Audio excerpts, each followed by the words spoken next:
Alright guys, welcome back to Steven Revisi-Verse, the series where I revisit Steven Universe, seeing as how it's a show which, even this far after its final episode is aired, deserves being revisited.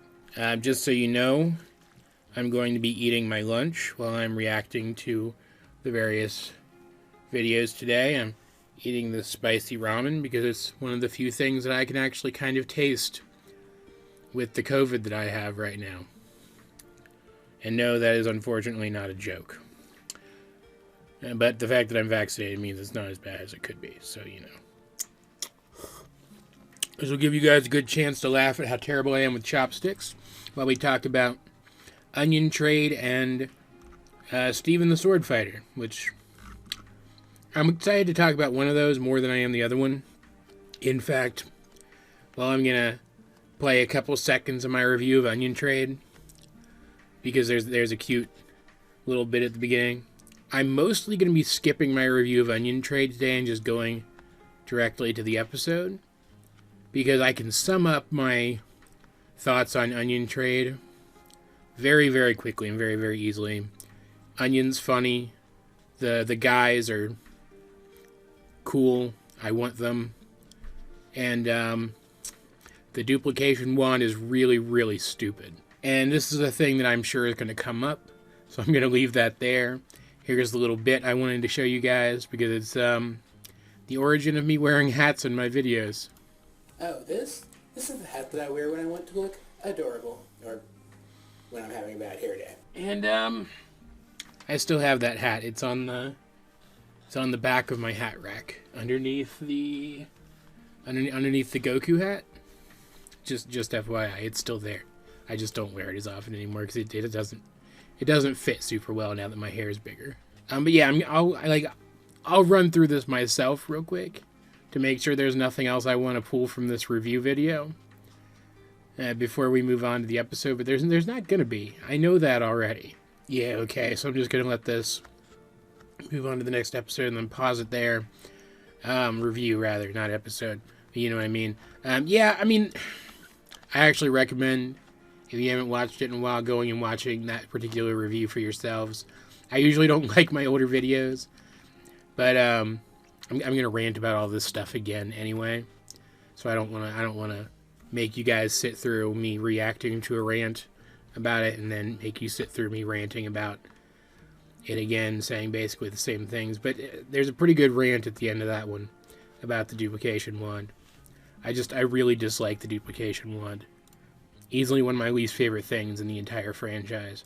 So let's go ahead. Where did I put them? I moved a bunch of my videos around to my externals. Really miss the old theme song. So cute. Don't like this episode though. You know, guys. I'm really genuinely surprised that Guys under your supervision. There's ninja guy, construction guy, cop guy. I love these things so much. Makes me wonder if Invisible Guy is just an empty package. What's that I hear? I'm genuinely surprised that they didn't like make the guys and like market them, because I totally would have bought them for a display, right?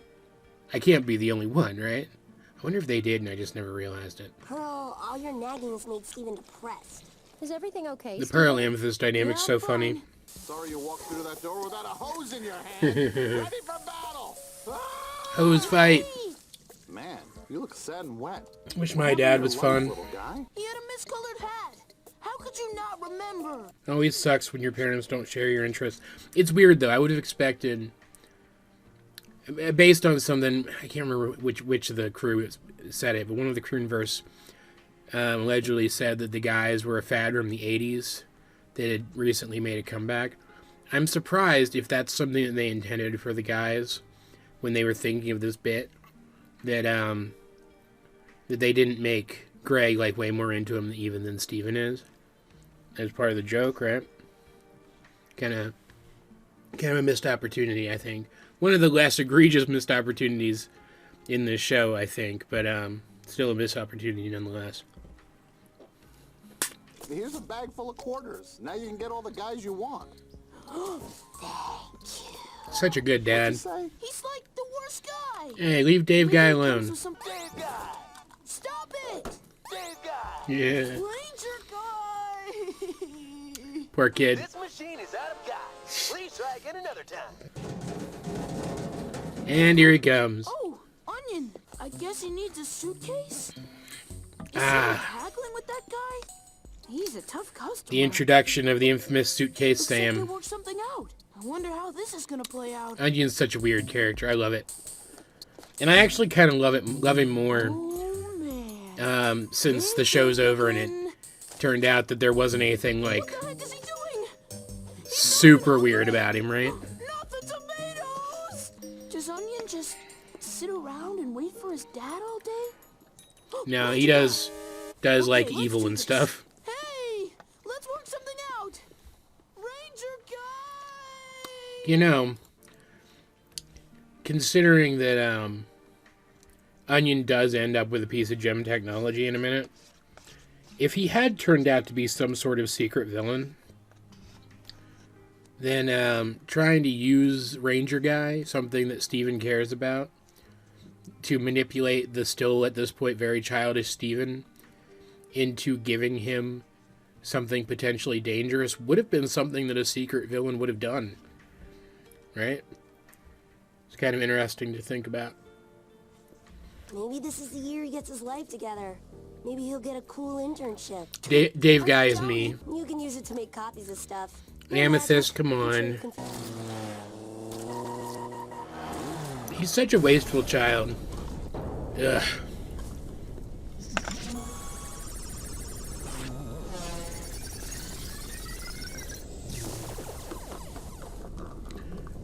That makes 31. Steven's also irresponsible, though. Look how creepy they make him. 40. Like, it's funny, right? He's creepy in a funny way, but still. What is it that you want? Could the replicator wand For Ranger guy?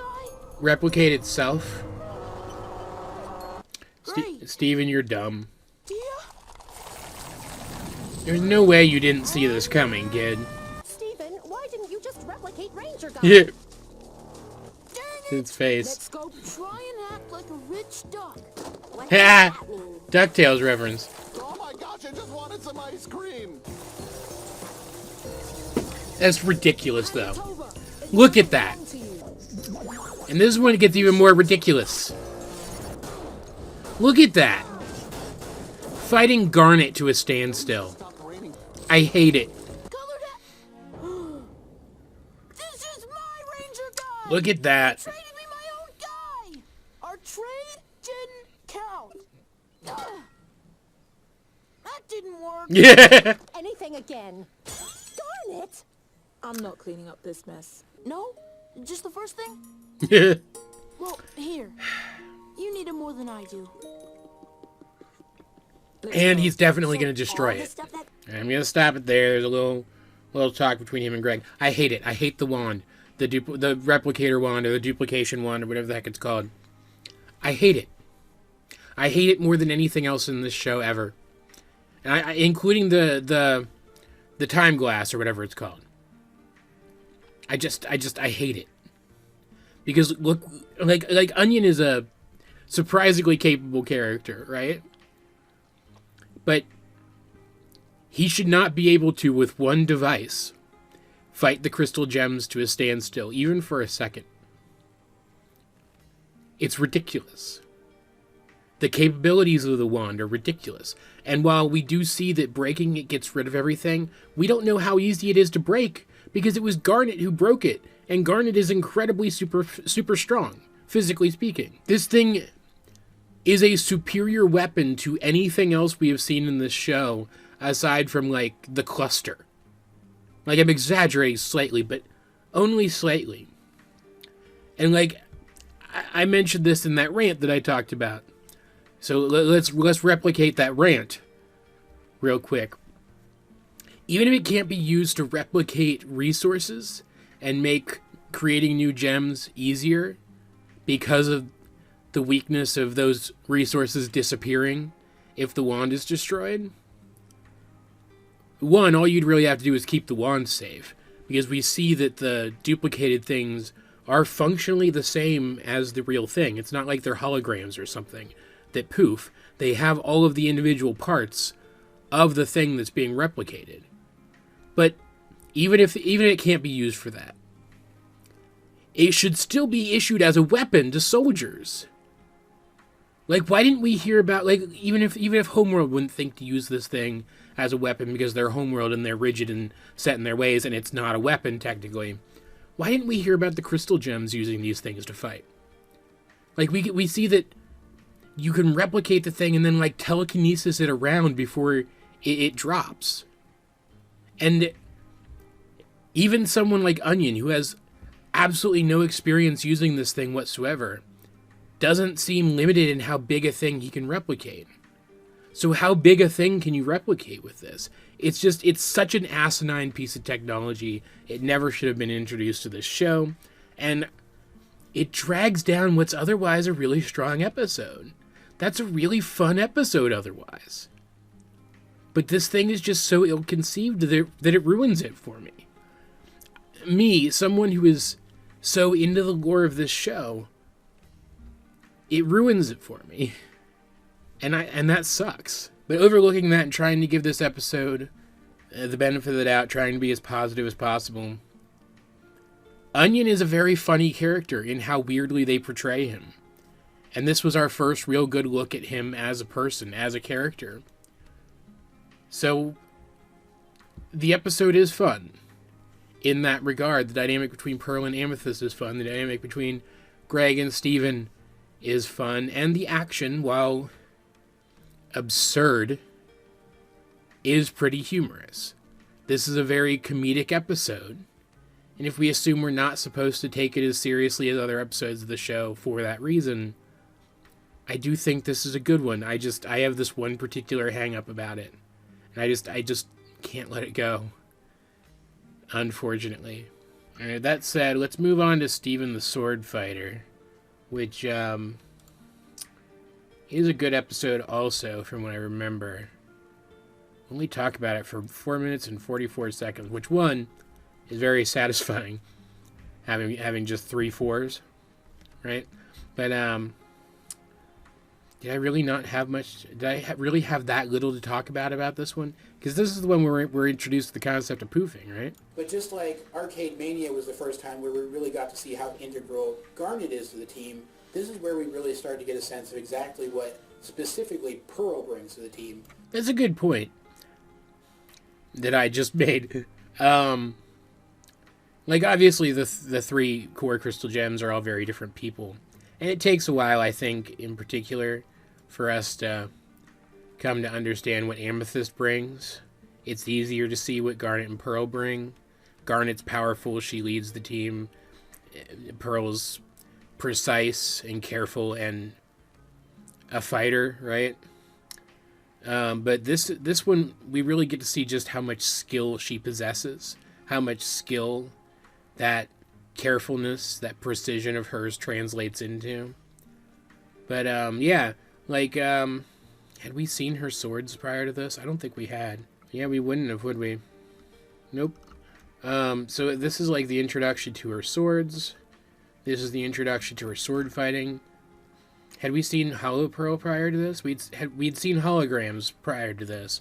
But I don't think we'd seen Hollow Pearl prior to this.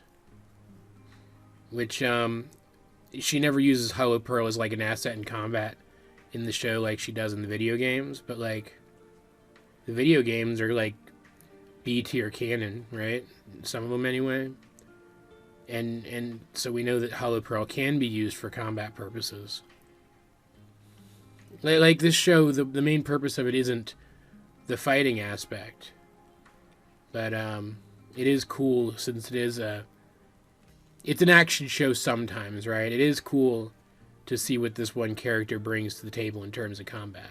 I just wish, and this is kind of a dig at the show a little bit, overall, I just wish when we had gotten fights later on, aside from, like, the really big ones, that we'd seen a little bit more creativity with how these characters fight, because the options for how these characters might fight an opponent are basically endless, and it didn't always feel like that in the show itself. So when I see this, I was genuinely shocked.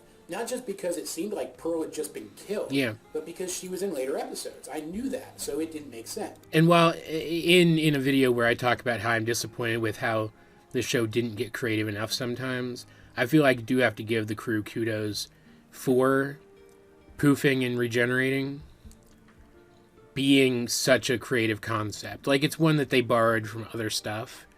Like, Doctor Who comes to mind, for example, in terms of characters who regenerate into new forms when they're killed.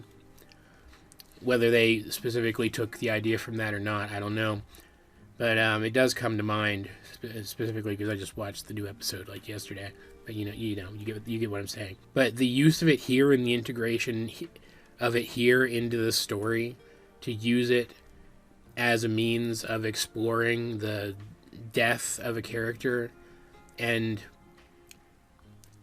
what it's like for Steven not having that character around even for a limited period of time, in a way that's safe for a kid's show and yet still shocking enough to be a cool image, a memorable image.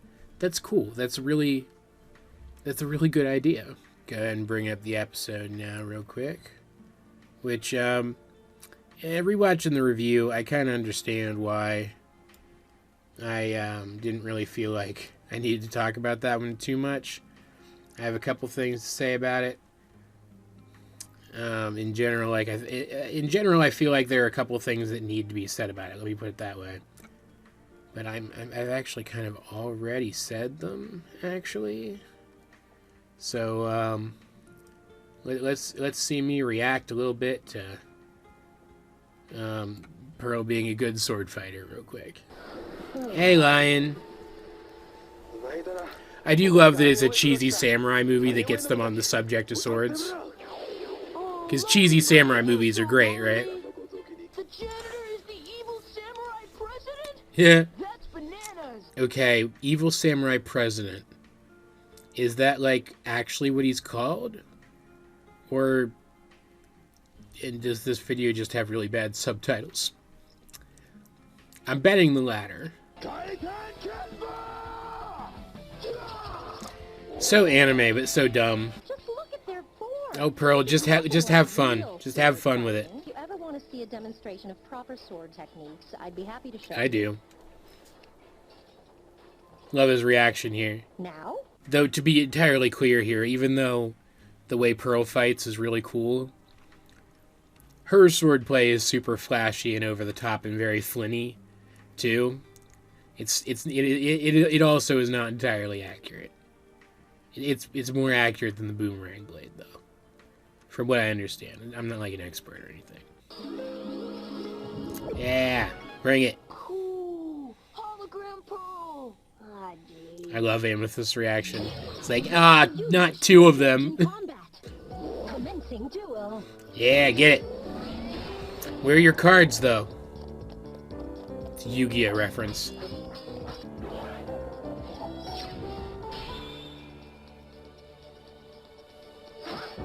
Yeah. Now, excuse me, I'm going to cough for a second. Waiting for that opening there, and especially getting her opponent into a position where, even though it was really ridiculous and over the top, she flips her through the air, right? But getting her into a position where she can't dodge and then attacking and opening, yeah, that's actually pretty accurate to how real sword fighting works. Most real sword fights, though, are like 2 moves and you're done. Right? Because the goal is to reach past the other guy's sword and stab them with yours. But yeah, overall, pretty good, pretty fun, very well animated, I think. And I wonder here, I've always kind of wondered here, these two, Pearl and Hollow Pearl, almost seem like, she called it a demonstration to Steven earlier. It almost seems like they're going through a choreographed routine. I wonder how often she does this. Like, I wonder if to her, if this is like running through her forms, right? As a martial artist. But we do know that Hollow Pearl can do more than just be a training partner for her. That it will attack and go for the kill on its own initiative because of what happens in a second, right? We teach me to sword fight like you? All right. Not you, we should but start somebody. with the basics. Initiate training mode. Oh yeah, that's right. I guess that's not entirely true. Begin. I want you to stand back. She does and watch reactivate carefully, okay? it technically. Carry, thrustfully for the perfect moment to thrust. Okay, see though, Wow. Oh no. I am kind of right though.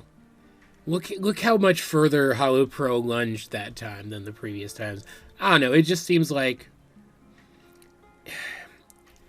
it doesn't make sense though, because pearls aren't made for fighting, right? But it really does seem like this is a thing that was designed for combat, whether she reprogrammed it for combat or it started out that way. I'm assuming the former, right? And using it as a training partner kind of goes against that programming. I don't know. Maybe I'm reading too much into it.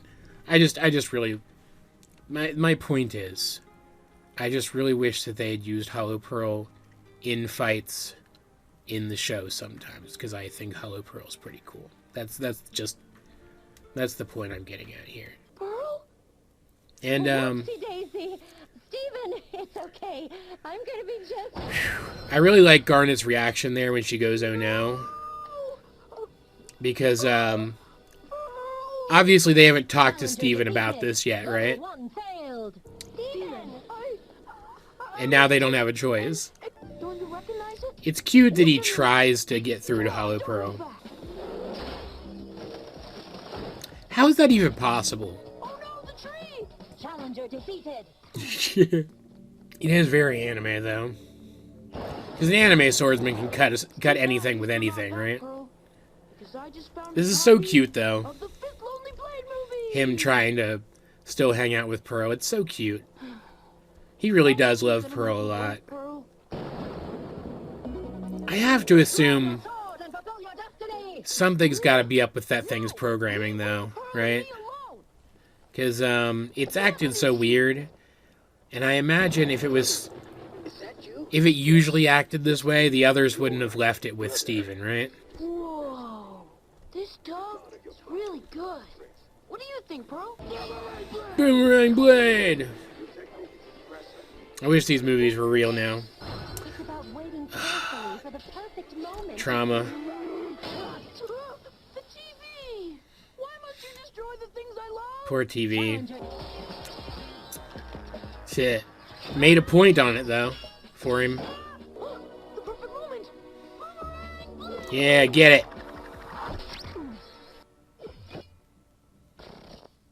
Challenger wins. Do you wish to duel again? No! Yeah. Okay, I really like that there because this show is kind of anime in terms of its action. It's not entirely realistic.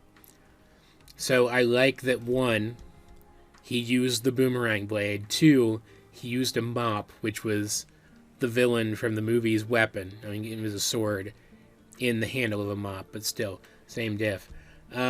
But also that he took what Pearl said to heart and waited for an opening in his opponent's movements. It encapsulates how fights in this show work all at once and shows that Steven has good instincts for combat, which is very neat. Like, I know the show isn't really about action. I said that a little bit earlier too, but I do like the action in the show, and it's nice to see such a cool, quick encapsulation of all of it all at once. And the fact that he then sweeps her up out of the air is very, very funny to me. Steven, we have fighting. Ow. Yeah. Are you alright? What's going on? It's so funny. But sometimes you just have to accept things the way they are before you... Yeah. No lesson to learn today, buddy. Never mind, Pearl's back! There's her second form, which is probably my favorite one of hers, honestly. I don't even Yeah. I got hit by a What's the airplane. thing? Yeah. Pearl's back! Pearl's back! Yeah. Great episode. I love that one a lot. Not a lot to talk about, again, still. Like, it's just a really fun episode to watch. Yeah, it's funny. The Amethyst and Garnet stuff is funny. I do like Getting to see them without Pearl to rein them in, which is rare. It's just an all-around good episode. I mentioned in the review that it's when the show gets real, and that's true, because we get to see that this stuff does affect Steven. And while I do think it was appropriate later on in future to address that, I liked the way the show addressed it in episodes like this, where we see Steven deal with it as it comes, right? And like kind of overcome the traumatic stuff by dealing with it in that very anime I'm gonna beat it up kind of way, right? So yeah, good balance of tones. It's exactly the kind of balance of tones that I liked from this show. It's just a very solid episode overall, and solid all the way through, unlike Onion Trade, which I still wish I liked more than I do, because again, the main chunk of that episode, everything to do with everything other than the gem object in that episode is really good. It's just that the replicator wand, or the duplication wand, or whatever it was called, is bad. It's a bad idea. Steven the Sword Fighter, though, is just fantastic from beginning to end, and foreshadows not Pearl teaching Steven sword fighting, because obviously she doesn't end up actually doing that, but Pearl teaching somebody sword fighting, right? Which is very, very cool. But yeah, what do you guys think of those episodes, I guess? Did you guys have fun revisiting them? Did revisiting them dredge up any new ideas from them? It didn't for me, but it might have for you, and if it did, I'd really like to hear about it. So let's get a discussion going in the comment section down below. And while you're down there, you might as well like the video, share it with anyone else who think would enjoy my content, subscribe if you haven't. You can also check out links to my various social medias, as well as the many ways you can help out the channel. Those will be in the video description. But either way, this has been AJ22, and I will talk to you guys later.